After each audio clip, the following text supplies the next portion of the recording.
Hey everybody, it's Doc Green, living the American dream. I'm back into truck driving for a little while. Got on the internet and did some research and found out that the Texas Oilfields are offering a lot of money for truck drivers. So I said I'd come on down here and give it a shot for a little while, see how it works for me. So don't get me wrong, getting back into real estate and everything. I like trying different things. I like experiencing life. So I've never worked in the oil field before. I know friends that have, and I met a lot of people that have made good money in it. So I thought, I'll give this a shot for a little while. I'm going to get back into real estate, love real estate and everything. I decided to try this for a little while. So here I am, down in the South Texas, Southwest Texas region. That's where I'll be working at. I'm going to be hauling sand and frac sand to the oil fields. I know some people say it's good money, some people say it's not good money. Some people say run pneumatics, some people say run sandbox. I'm running hoppers. I don't know anything about this business yet, so this will be a learning experience for both of us. But I will post on here, or try to at least 2 to 3 times a week, of what's going on. Now, as you can see, I'm in my truck already. It's a company truck. And here's what happened in the first few days. We did the orientation, so let me explain a few key notes. Beginning in the oil fields, working with companies that are in the oil fields, pneumatic sand haulers. This is what I've learned so far. You have to have at least 2 years experience to get on with the company. I'm sure some of the other companies, bigger companies, may take a little less experience, but they're going to pay you a lot less money. I'm on with a company called Amerifield. I started with them on Wednesday, went down to orientation.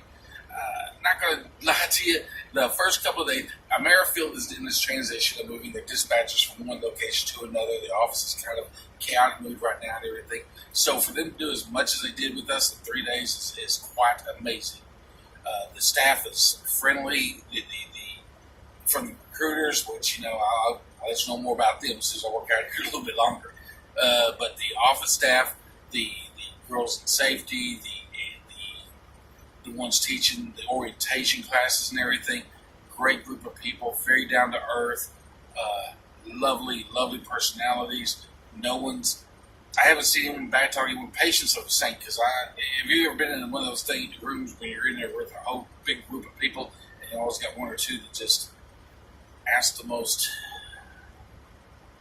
ridiculous questions in the world?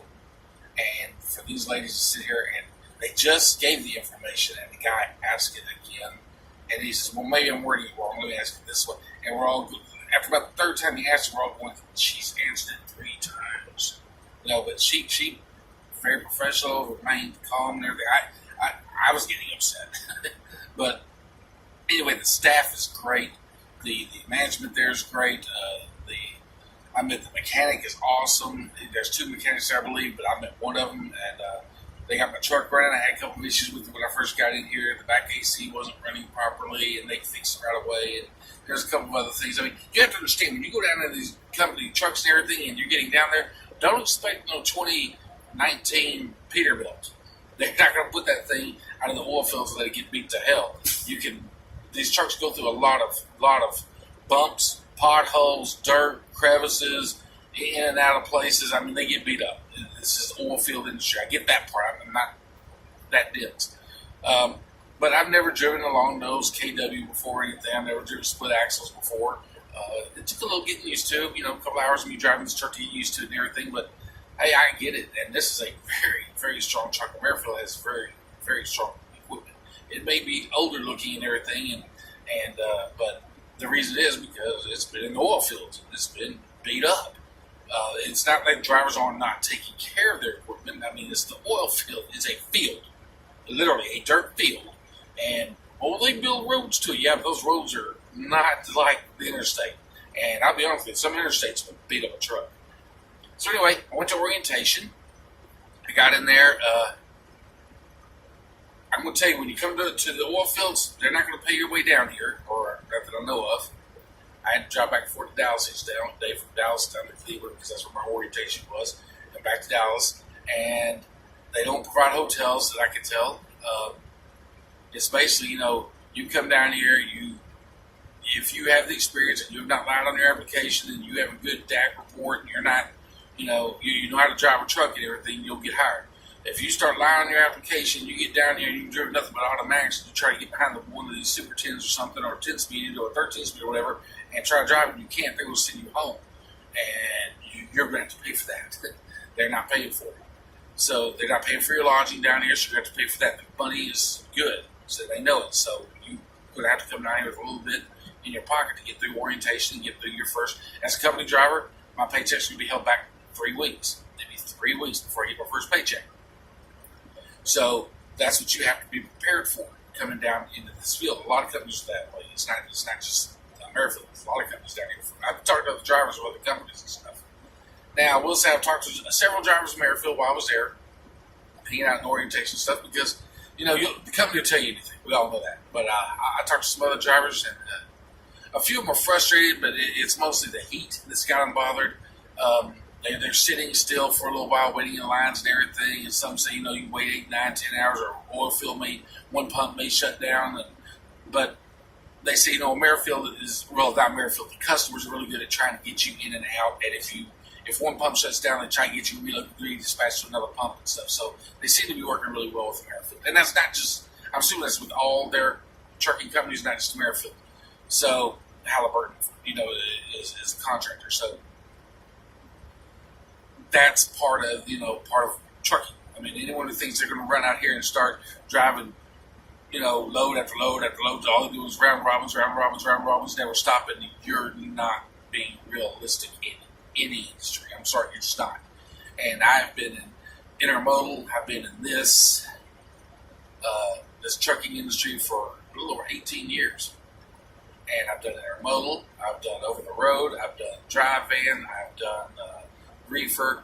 I've rode regional. I've rode dedicated. I've rode over the road. I've done. You name it, I've done it. But I've never done tankers. I'm not looking at that next. It never hurts to get the experience. But I've never done this kind of oil field work either. But coming down here, I do understand trucking in general, which means I don't expect to just go, pick up, drop off, pick up, drop off, pick up, drop off. If we could do that all day, they wouldn't have any empty trucks. That'd be, you'd be making $200,000, $250,000, $300,000 a year if it was that easy. It's not. So be prepared to get down here, target other drivers and everything, from what I understand, and I'll let you know more about as my own experience goes. But I'll let you know, don't let anyone bullcrap you or bullshit you. This is the way it is. It's a truck driving job. So I got down here, got me through my orientation and everything, and there's something called a PEC certification. I don't know quite what it is yet. I was supposed to get mine on Friday. I kind of got caught up doing some other paperwork and everything. Wasn't able to get Friday. I'll be waiting until Monday. I'm stuck in my truck all weekend, not making any money. But that's not the company's fault. That's mine for rushing through things and not making sure I didn't know, and I didn't do everything properly. My fault. Can't get mad at them. So anyway, I'm doing this PEC certification. Now on these oil fields and everything, you have to wear a respirator mask because of gases that escape out of the ground during fracking and stuff that can kill you. There's a reason they pay you a lot of money for this. This is a dangerous job. Anyway, these gases and stuff can kill you. So, you got to get a respirator mask, you got to wear earplugs, you got to get a PEC certification, you wear this little electronic device on your collar, or some people I see wear it on their belts, what this electronic device does is it detects gases that will kill you and alerts you they are there before you die and you leave the area. Why you would put that on your belt where you can't see it, I don't know. But I want it up here, where I don't know if it has audible or what on. I haven't really worked with it much yet. I'll get into more of that. Probably do a video on that later. But anyway, this little device tells you if you're in these gases and stuff and saves your life. So they give you one of those and your protection and everything. And you got to get this PC certification and this HS2 or whatever that is. I'll give you more videos on that later. Things you have to know to work in the oil field. I have learned that people have died from these gases in the oil field, of course, but I guess it's my nature. If I see someone passed out or a group of 3 or 4 people passed out from driving up to an area, I'm going to jump out. My natural instinct is jump out of the vehicle and help them, right? Learned Friday, don't do that out here in the oil fields. If you see those people passed out, you back the hell out of there. Okay? call 911, get them some emergency help with first responders. Well, by the time they get there, they may die. They may die. You are correct. They may expire. But I can tell you this much: whatever knocked them out, it will take you out. And it makes perfect sense. It's hard for me to face that fact because it's going to be hard for me to watch people go through that. But I have learned if I run out there to try to help them, I will be one of them. And a lot of people have died trying to save other people out there. Well, I'd rather take the chance. It's not a chance. I mean, that's not a chance. If you see people laying out there passed out and dying, you're not taking a chance by running out there and helping them. You're committing suicide. So back out, call for help. Now, if there's the oxygen tank or something, I am thinking about buying a couple of those little oxygen tanks and everything you put over your mask, just in case I see something like that, I can try to help. But I'm not running out there like this. A respirator mask isn't going to cut it. It's not going to save you out there. It's gas. It's like, this isn't a gas mask, it's a respirator. So all that stuff you learn in the Army, gas, that doesn't work here. Now with these respirator masks. So that's a couple of things I learned about and everything. But that's the reason, I guess, all these drivers are making the money they're making, because this is a dangerous job. West Texas Oilfields, Midland, Odessa area and everything, they say there's about 4 to 5 wrecks there every week with semi-trucks. I think they're averaging a little over 1 or 2 a week fatalities. That's incredible amount of numbers. And the reason is because a lot of these truck drivers, guys, if you're out here, if you come down here and you want to make some money and everything, look, you can run, hey, I'll unplug my LED LD and I'll run 5,000 miles a day. Hey, you can kill yourself if you want to, but remember, I'm going home. I hope that one of you idiots don't get out here and kill me in the process of trying to make a few extra dollars. So that's one thing to keep in mind.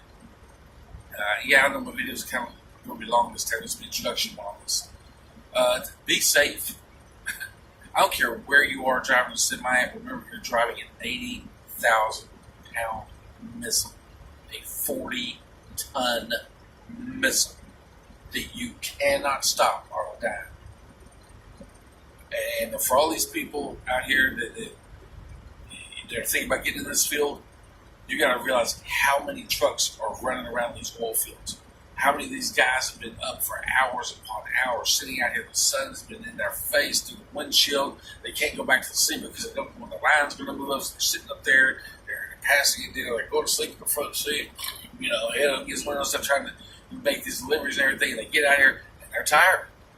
I mean, I haven't seen it myself personally, but I'm not stupid. I've been a truck driver long enough to know. I've been sitting in the place. I know what happens.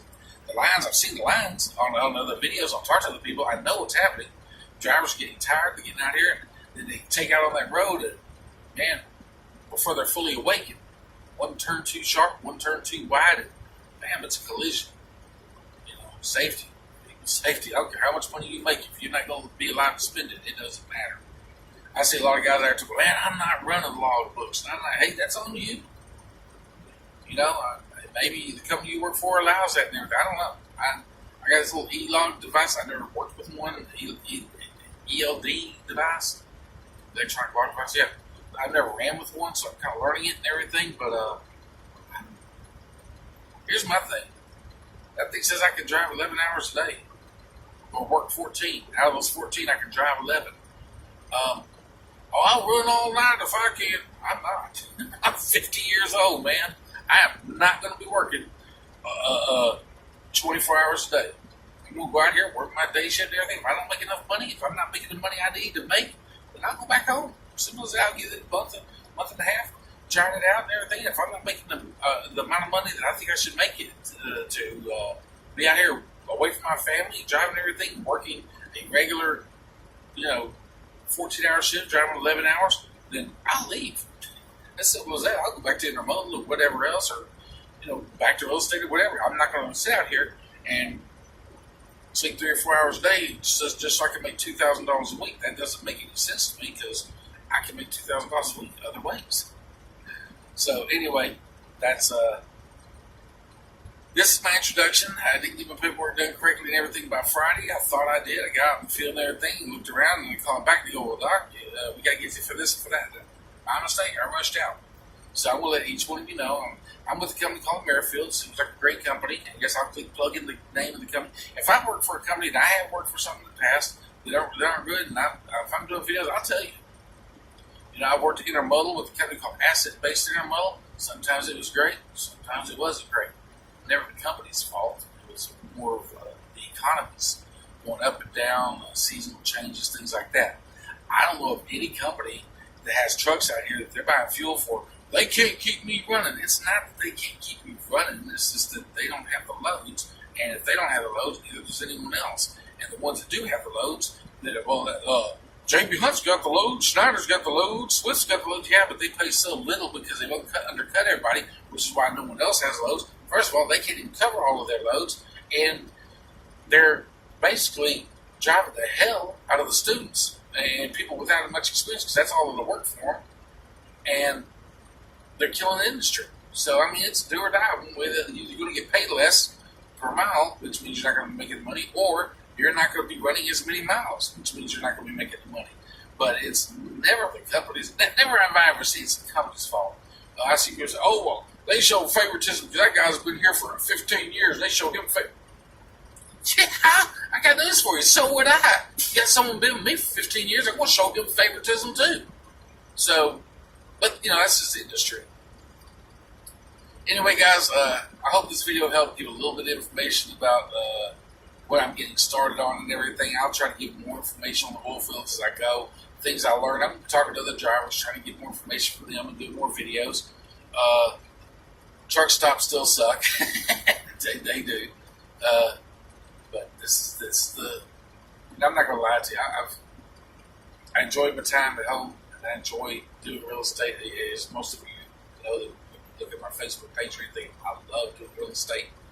But something about being on the road, I miss it. I don't know if it's because I've done it so long or what, but I do miss being out here on the road. And I know there's going to be times I get frustrated, aggravated, and everything out here, but all in all, this truck driving has been very good to me and my family. And so here we go. We'll see how this works out. If any of you have any comments or anything or any questions, or you want to know any particulars, and you don't really know who to listen to or anything, or who to talk to, or hey Doc, what about water driving? Or hey Doc, what about pneumatic versus sandboxes versus hopper boxes? Or Doc, what about tankers? Put a comment down below, and I'll ask some of them. You know, when I'm out here, I'll find out the information. You know, I'll walk around. I love doing this stuff. I love educating people, teaching people, helping people, along with myself and everything. I love helping people get houses who didn't think they could. By the way, this is a little information. If any of you drivers are in the Texas area and you're looking to buy a house or anything, text me down below. I got plenty of contacts to help you get home mortgages and everything on that. Still not out of the industry, still got my license and everything.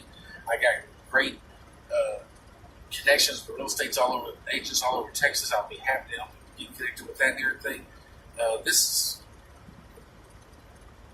I argue a lot on Facebook about politics and everything, but this is what America is. We don't depend on government or anything else to help you out. Start helping each other out. Anyway, this has been a little quick video. As my introduction, quick video. Good God, it's been almost 19 minutes. This has been a little video about my introduction to the oil field, and I'll let you know more as I go. Thanks a lot. If you have any questions, just go down there, hit subscribe over there, wherever they put the button, and comment and ask me a question. I'll try to get you the answer. Thanks a lot.